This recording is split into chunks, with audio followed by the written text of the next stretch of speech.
Halo semuanya, Assalamualaikum warahmatullahi wabarakatuh. Perkenalkan, nama saya Dinda Yufadila. Saya merupakan mahasiswa dari Universitas Pancasakti Bekasi dengan NIM 2892170006 dengan mengambil program studi manajemen. Pada kesempatan kali ini, saya akan sedikit menjelaskan tentang materi dari mata kuliah perpajakan yang diampu oleh Bapak Taufan. Materi yang akan saya jabarkan yaitu tentang PPh Pasal 21, PPh Pasal 22, PPh Pasal 23, dan PPh Pasal 26. Langsung saja kita ke pembahasannya. Baik, untuk materi pertama saya akan menjelaskan tentang PPh Pasal 21. Apa sih PPh Pasal 21 itu? PPh 21 merupakan pemotongan pajak atas penghasilan sehubungan dengan pekerjaan, jasa, atau kegiatan dengan nama dan dalam bentuk apapun yang diterima atau diperoleh wajib pajak orang pribadi dalam negeri yang wajib dilakukan oleh: pertama, pemberi kerja yang membayar gaji, upah, honorarium, tunjangan, dan pembayaran lain sebagai imbalan sehubungan dengan pekerjaan yang dilakukan oleh pegawai atau bukan pegawai. Yang kedua, bendahara pemerintah yang membayar gaji, upah, honorarium, tunjangan, dan pembayaran lain sehubungan dengan pekerjaan, jasa, atau kegiatan. Yang ketiga, dana pensiun atau badan lain yang membayarkan uang pensiun dan pembayaran lain dengan nama apapun dalam rangka pensiun.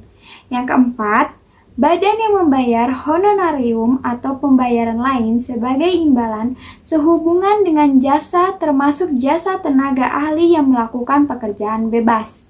Dan yang terakhir, terdapat penyelenggara kegiatan yang melakukan pembayaran sehubungan dengan pelaksanaan suatu kegiatan. Selanjutnya, terdapat jumlah penghasilan yang wajib dipotong pajak. Jadi apa saja sih jumlah penghasilan wajib dipotong pajak? Yang pertama, jumlah penghasilan pegawai tetap yang wajib dipotong pajak. Yang kedua, jumlah penghasilan pensiun yang wajib dipotong pajak. Yang ketiga, jumlah penghasilan pegawai harian yang wajib dipotong pajak. Selanjutnya terdapat peraturan terkait dengan PPh Pasal 21. Yang pertama ada Undang-Undang Nomor 7 Tahun 1983 sebagaimana terakhir telah diubah dengan Undang-Undang Nomor 36 Tahun 2008 tentang perubahan keempat atas Undang-Undang Nomor 7 tentang pajak penghasilan. Yang kedua, Peraturan Pemerintah Nomor 68/2009 tentang tarif pajak penghasilan Pasal 21 atas penghasilan berupa uang pesangon, uang manfaat pensiun, tunjangan hari tua, dan jaminan hari tua yang dibayarkan sekaligus. Yang tiga, terdapat Peraturan Menteri Keuangan Nomor 252/PMK-03/2008 tentang petunjuk pelaksanaan pemotongan pajak atas penghasilan sehubungan dengan pekerjaan, jasa, dan kegiatan orang pribadi. Dan yang peraturan terakhir, terdapat Peraturan Menteri Keuangan Nomor 16/PMK-03/2010 tentang tata cara pemotongan pajak penghasilan Pasal 21 atas penghasilan berupa uang pesangon, uang manfaat pensiun, tunjangan hari tua, dan jaminan hari tua yang dibayarkan sekaligus. Sebenarnya masih banyak peraturan-peraturan yang menjelaskan terkait tentang PPh Pasal 21. Tapi yang mungkin saya tampilkan hanya dapat peraturan saja. Lalu selanjutnya, subjek dan objek pajak PPh 21. Subjek pajak atas PPh 21 adalah pegawai penerima uang pesangon, pensiun tunjangan hari tua, jaminan hari tua, ahli waris, dan wajib pajak kategori bukan pegawai yang menerima atau memperoleh penghasilan sehubungan dengan pemberian jasa. Lalu objeknya, objek PPh 21 secara umum adalah penghasilan yang diterima, tetapi tidak semua objek penghasilan dikenakan PPh 21. Penghasilan yang dikenakan PPh 21 antara lain, yang pertama, penghasilan yang diterima pegawai tetap, baik penghasilan yang teratur maupun tidak teratur. Yang kedua, uang pensiun atau penghasilan sejenisnya. Yang ketiga, uang pesangon, uang manfaat pensiun, tunjangan hari tua, dan pembayaran sejenisnya. 4. Terdapat penghasilan tenaga kerja lepas. seperti upah harian atau mingguan, upah satuan, upah borongan, atau upah yang dibayarkan secara bulanan. Yang kelima, imbalan kepada bukan pegawai berupa honorarium, komisi, fee, dan imbalan sejenisnya dengan nama dan bentuk apapun sebagai imbalan dengan pekerjaan jasa dan kegiatan yang dilakukan. Yang terakhir, imbalan peserta kegiatan berupa uang saku, uang representasi, uang rapat, honorarium, hadiah, atau penghargaan dengan nama dan bentuk apapun, dan imbalan sejenis dengan nama apapun. Sementara, terdapat penghasilan yang tidak dikenakan PPh 21 antara lain santunan asuransi dan perusahaan asuransi, penerimaan dalam bentuk natura atau kenikmatan dalam bentuk apapun diberikan oleh wajib pajak atau pemerintah, termasuk pajak penghasilan yang ditanggung oleh pemberi kerja dan pemerintah. Zakat yang diterima dari badan atau lembaga amil zakat yang dibentuk atau disahkan pemerintah dalam sumbangan keagamaan. Yang terakhir ada beasiswa. Tarif PPh 21. Perhitungan tarif pajak pribadi menggunakan tarif progresif sesuai Undang-Undang PPh Pasal 17 mengenai tarif lapisan penghasilan kena pajak. Rencananya, pemerintah akan menaikkan serta menambah tarif lapisan tersebut yang terutang pada Undang-Undang Harmonisasi Peraturan Perpajakan yang disahkan di sidang paripurna DPR pada 7 Oktober 2021. Lalu selanjutnya, terdapat tabel yang menjelaskan pengenaan tarifnya. Dari tarif lama, Undang-Undang Pajak Penghasilan Tarif Lama, itu penghasilan 0 sampai 50 juta itu dikenakan tarif 5%.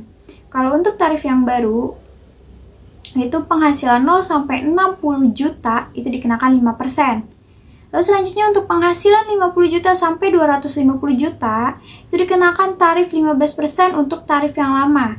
Kalau untuk tarif yang baru, penghasilan 60 sampai 250 juta dikenakan 15%. Selanjutnya penghasilan 250 sampai 500 juta untuk tarif yang lama dikenakan 25%. Untuk tarif yang baru juga dikenakan 25%. Lalu untuk tarif lama penghasilan di atas 500 juta itu dikenakan 30%. Lalu untuk tarif yang baru penghasilan 500 juta sampai 5 miliar dikenakan 30%.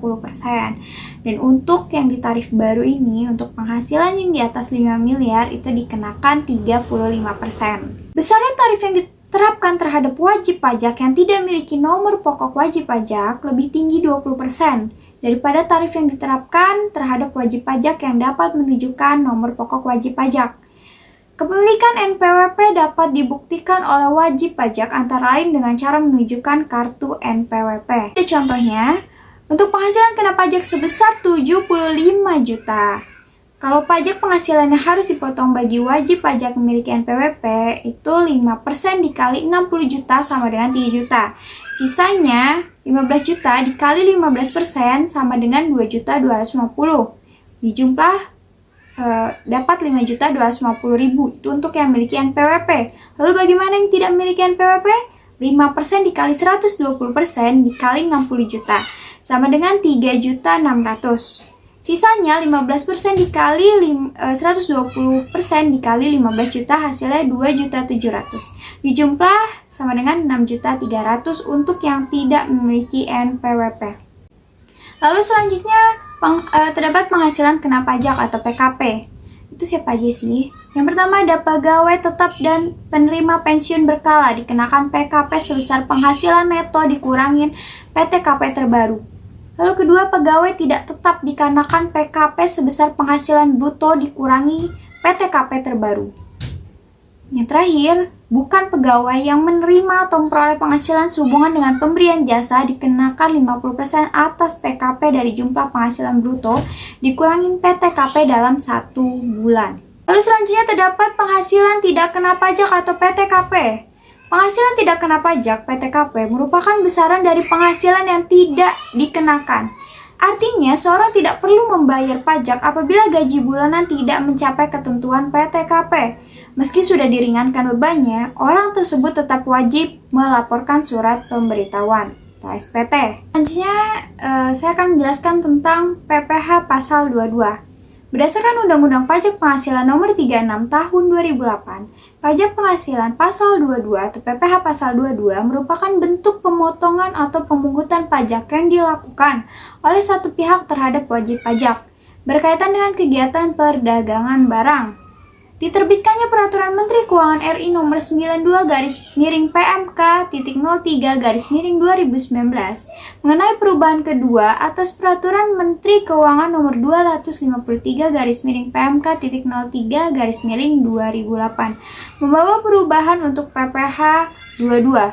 Pemerintah melebarkan badan-badan yang berhak memungut PPh Pasal 22 menjadi wajib pajak badan yang melakukan penjualan barang yang tergolong sangat mewah. Masih berdasarkan Undang-Undang Nomor 36 Tahun 2008, objek dari pajak PPh 22 adalah barang yang menguntungkan, baik untuk penjual ataupun pembeli dari transaksi tersebut secara spesifik. Subjek pajak PPh Pasal 22 meliputi: pertama, badan usaha seperti industri semen, kertas, baja, otomotif, dan farmasi. Lalu ada agen tunggal pemegang merek atau ATPM, produsen atau importer bahan bakar minyak, badan usaha yang bergerak dalam bidang usaha industri baja, pedagang pengumpul, pengumpul hasil hutan, perkebunan, pertanian, dan sebagainya, dan penjual barang sangat mewah. Sementara yang akan berwenang menjadi pemungut PPh Pasal 22 adalah: pertama, Direktorat Jenderal Bea dan Cukai. Yang kedua, Bank Devisa yang mengurusi pemungutan PPh Pasal 22 untuk objek pajak terkait impor, kuasa pengguna anggaran atau KPA, bendahara pemerintah yang melakukan pemungutan PPh Pasal 22 pada pemerintah, baik pusat maupun daerah, instansi, serta lembaga negara lainnya yang terkait dengan pembayaran serta pembelian barang. Bagaimana sih cara menghitung tarif PPh Pasal 22? Yang pertama, tarif PPh Pasal 22 atas impor, yaitu menggunakan angka mengenal importir atau API sama dengan 2,5% dikali nilai impor. Lalu untuk non-API, itu 7,5% dikali nilai impor. Lalu yang tidak dikuasai sama dengan 7,5% dikali harga jual lelang. Yang kedua, pembelian barang yang dilakukan oleh DJPB, bendahara pemerintah, BUMN atau BUMD, sama dengan 1,5% kali harga pembelian. Itu tidak termasuk PPN yang tidak final. Lalu yang ketiga, penjualan hasil produksi yang ditetapkan berdasarkan keputusan Direktur Jenderal Pajak. Itu untuk kertas sama dengan 0,1% kali DPP PPN tidak final. Semen sama dengan 0,25% dikali DPP PPN tidak final. Baja sama dengan 0,3% kali DPP PPN tidak final. Otomotif sama dengan 0,45% kali DPP PPN tidak final. Keempat, untuk penjualan hasil produksi atau penyerahan barang oleh produsen atau importir bahan bakar minyak, gas, dan pelunas adalah sebagai berikut. Pungutan PPh Pasal 22 kepada penyalur atau agen bersifat final selain penyalur atau agen bersifat tidak final. Yang kelima, pembelian bahan-bahan untuk keperluan industri atau ekspor dari pedagang pengumpul ditetapkan sama dengan 0,25% dikali harga pembelian tidak termasuk PPN. Lalu yang keenam, impor kedelai, gandum, dan tepung terigu oleh importir yang menggunakan API sama dengan 0,5% dikali nilai impor. Lalu yang ketujuh, atau yang terakhir, atas penjualan barang sangat mewah. Pasangan udara pribadi dengan harga jual lebih dari 20 miliar. Kapal pesiar dan sejenisnya dengan harga jual lebih dari 10 miliar. Rumah beserta tanahnya dengan harga jual atau harga pengalihan lebih dari 10 miliar. Dan luas bangunan lebih dari 500 meter persegi. Apartemen, kondominium, dan sejenisnya dengan harga jual atau pengalihan lebih dari 10 miliar. Dan atau luas bangunan lebih dari 400 meter persegi. Kendaraan bermotor roda 4 pengangkutan orang kurang dari 10 orang berupa sedan, jeep, sport utility atau vehicle, multi-purpose vehicle, minibus, dan sejenisnya dengan harga jual lebih dari 5 miliar. Dan dengan kapasitas silinder lebih dari 3000 cc sebesar 5% dari harga jual tidak termasuk PPN dan PPNBM. Selanjutnya saya akan menjelaskan tentang PPh pasal 23. Di dalam Undang-Undang Republik Indonesia Nomor 36 Tahun 2008 tentang pajak penghasilan, terdapat lebih dari 30 pasal yang menjelaskan tentang peraturan pajak penghasilan yang dipungut dari wajib pajak Indonesia. Pasal 23 Undang-Undang tersebut mengatur tentang salah satu pajak penghasilan yang dipotong pemungut pajak dari wajib pajak pada saat adanya transaksi. Pasal ini juga menjelaskan lebih lanjut setiap objek pajak secara terperinci. Pasal tersebut juga menjelaskan mengenai peraturan umum, peraturan khusus, dan mengenai pembebasan pajak yang berkaitan dengan pajak penghasilan PPh pasal 23. Lalu selanjutnya terdapat Peraturan Umum Pajak Penghasilan Pasal 23. Pajak penghasilan Pasal 23 adalah pajak yang dipotong oleh pemungut pajak dari wajib pajak saat transaksi yang meliputi transaksi dividen, royalti, bunga, hadiah, dan penghargaan, sewa, dan penghasilan lain yang terkait dengan penggunaan aset selain tanah atau transfer bangunan atau jasa. Nah, terdapat tarif pajak seperti yang dijelaskan pada pasal tadi, yaitu 15% untuk dividen, royalti, bunga, hadiah, dan penghargaan. 2% untuk objek pajak lainnya, 100% atau 2 kali lipat tarif standar jika wajib pajak tidak memiliki NPWP, sehingga menjadi 30% untuk dividen, royalti, bunga, hadiah, dan penghargaan, dan 4% untuk objek pajak lainnya. Jumlah transaksi yang akan dikenakan oleh angka ini adalah jumlah bruto sebelum PPN, pajak pertambahan nilai. Ada peraturan umum, juga terdapat peraturan khusus. Ada beberapa kondisi di mana tarif akan dikenakan secara berbeda dari aturan umumnya. Pengecualian ini khusus dikenakan pada kategori objek pajak hadiah dan penghargaan. Nah, berikut penjelasannya. Pertama, hadiah undian atau lotre dianggap sebagai penghasilan dan akan dikenakan tarif pajak sebesar 25%. Hadiah lainnya dan penghargaan termasuk penghargaan karir akan dikenakan tarif yang sama seperti halnya tarif pajak yang berlaku menurut PPh pasal 21. Lalu, jika penerima adalah ekspatriat dan bukan termasuk bentuk usaha tetap internasional, tarif pajak sebesar 20% akan diberlakukan. Lalu terakhir, jika penerima adalah sebuah organisasi termasuk bentuk usaha tetap, tarif sebesar 15% akan diberlakukan. Lalu selanjutnya terdapat pembebasan pajak. Untuk meminta pembebasan pajak untuk pajak penghasilan pasal 23, wajib pajak tengah mengalami kerugian fiskal atau memiliki hak atau kompensasi kerugian pajak, atau pajak penghasilan yang dibayar atau akan dibayar lebih besar dari pajak penghasilan yang terutang. Jika pemohon pembebasan telah diajukan kepada pemerintah, wajib pajak dapat menunggu selama 5 hari untuk jawaban. Jika setelah 5 hari tidak ada balasan, maka pemerintah tersebut dianggap telah disetujui. Untuk materi yang terakhir yaitu PPh pasal 26. Menurut Undang-Undang Nomor 36 Tahun 2008, PPh pasal 26 adalah pajak penghasilan yang dikenakan atas penghasilan yang diterima wajib pajak luar negeri dari Indonesia selain bentuk usaha tetap di Indonesia. PPh pasal 26 mengatur kebijakan mengenai pajak yang berhubungan dengan wajib pajak luar negeri. Badan usaha melakukan transaksi pembayaran gaji, bunga, dividen, royalti, dan sejenisnya kepada wajib pajak luar negeri yang diwajibkan untuk membayar PPh pasal 26. Terdapat pengecualian mengenai PPh yang dikenakan atas penghasilan yang diterima wajib pajak luar negeri dari Indonesia, yaitu tidak berlaku untuk yang bukan badan usaha tetap di Indonesia. Menurut ketentuan PPh pasal 26, tarif umum yang dikenakan adalah 20% dan bisa berubah jika wajib pajak mengikuti tax treaty atau persetujuan penghindaran pajak berganda atau P3B. Lalu selanjutnya terdapat tarif umum PPh pasal 26 adalah 20%. Namun jika mengikuti tax treaty atau perjanjian penghindaran pajak berganda, maka tarif dapat berubah.